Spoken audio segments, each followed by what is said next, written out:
This week in comic books, we get some 80s nostalgia, a little bit deeper dive into who the Penguin is, or at least what he was, and we get some just kind of weird nonsense as well, plus my pick of the week, and all of that out of 5 comic books. So let me show you a quick advertisement, and then we'll jump into my favorites. Let's go.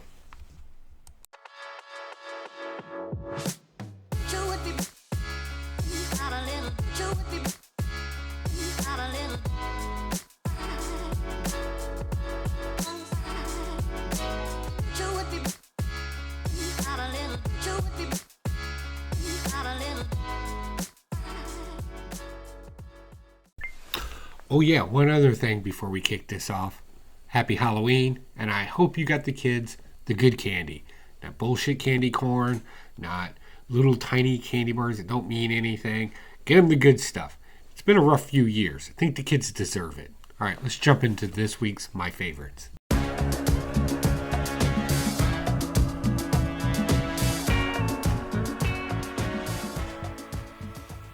First off, we're going to talk about Penguin #1. Now, normally, I don't like these kind of books. You get a couple of pages of a new storyline that kind of has something to do with the last volume that came out of the Penguin.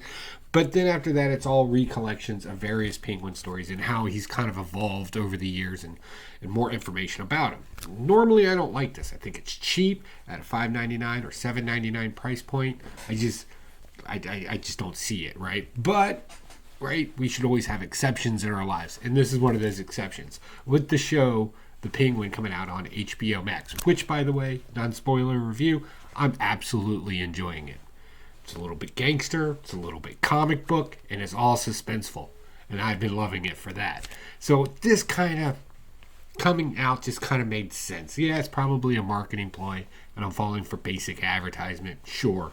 But if I'm already watching the show, plus, let's be honest, not a lot of people are able to afford that first appearance from 1941 Penguin, right? Like in Detective Comics. So, yeah, this is good. I liked this. I brought up some of my favorite stories and some of the best characteristics about the Penguin in it. So if you're like, I don't want to say new to comic books, because, I mean, really, who's no? You know they've always existed, plus the movie's coming out. But if you kind of want to see a different aspect of from gimmicky to psychological to just downright ruthless type, how that evolved over the years, this is a great book for that. Other than that, it can be easily a throwaway issue. And I'm glad they didn't make it a $7.99.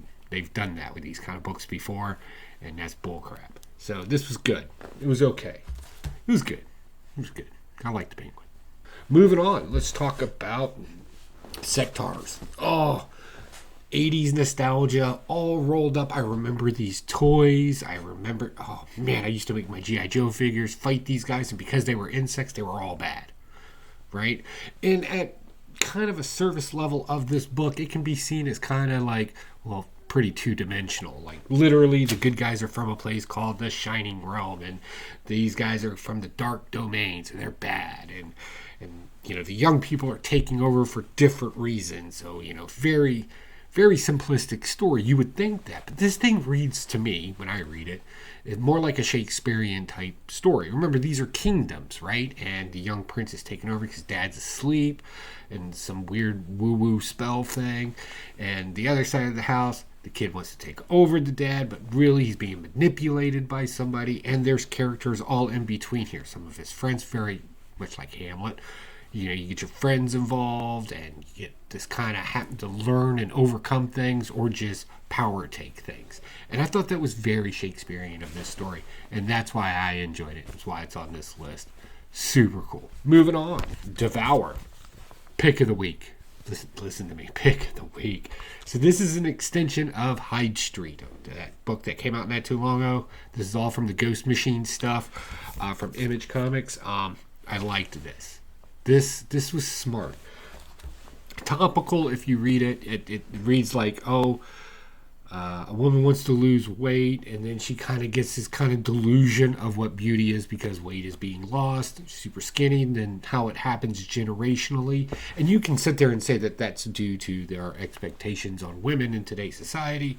I'm going to say it's just overall. I'm a middle-aged man. I got a little bit of a belly now, right? I'm getting older. not as firm, as fit as I used to be, except for my gut. Like, it's pretty solid, but it's out there, right? So it's easy to get wrapped up into these things, and this book really does put that out there for you and how this stuff can go to the extreme. I've always argued before that comic books are nothing more than an extreme version of reality when they're written correctly and when they're written good. And this was a good example of that. So the fact that it's on Hyde Street, the fact that it's tied in with all of that, you get to see some of the characters in the background that we've seen already. Pick of the week, fire. Yeah.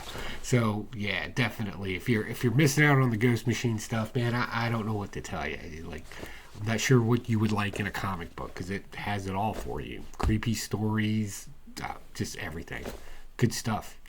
That means, unfortunately, since we only got 5 books, that's 2 on the bad list. Let's take a look.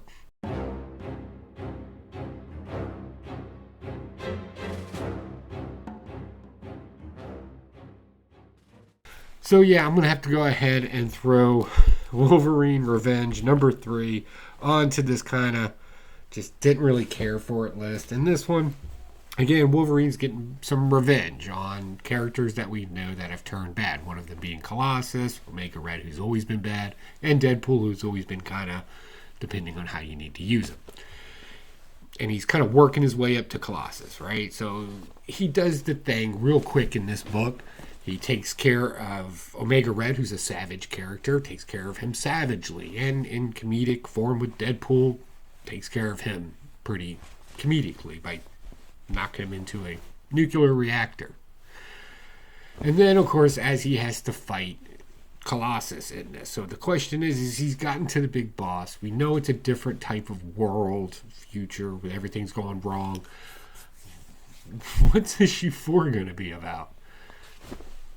Like, you just did the whole story. Anything after that would just be all subtext to everything that has already happened, but it's already done. So, I don't know. Blatt and everything just rolled through this. The pacing in this was really quick. Like, it was way too easy to beat everybody. So, yeah, for that, off into the bad list. Last, Thundercats.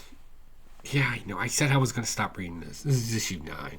And I thought maybe something cool would be happening. Maybe some hints to a newer story. But all we got was another mutant battle in here. Really the main part of this story. They're kind of pushing for this Apex arc that's about to come out now for Thundercats. But for the most part, it was just another battle with the mutants. Nothing really a whole lot there, unfortunately. So, yeah. So, that's my comic book haul and review this week. Again, I want to wish everybody out there a happy Halloween. Give the kids the candies that they really want, not just the cheap stuff. I feel like kids really deserve it this year. It's been a hard political cycle. Let's show the kids that we all truly don't hate each other. Get buy the next thing up. And get it to them. Also, the Evil Air Projects and Builds channel. Unfortunately, my project's going to be a little bit late. I kind of got stuck doing some decorating, and I just kind of got behind the curve a little bit. So please be patient. It's not going to be too late. I'll have it up within a few days. But I'm just kind of stuck in the editing phase right now. So we'll get that out to you guys lickety-split. Other than that, I got nothing else, guys. I'll talk to y'all later. Bye.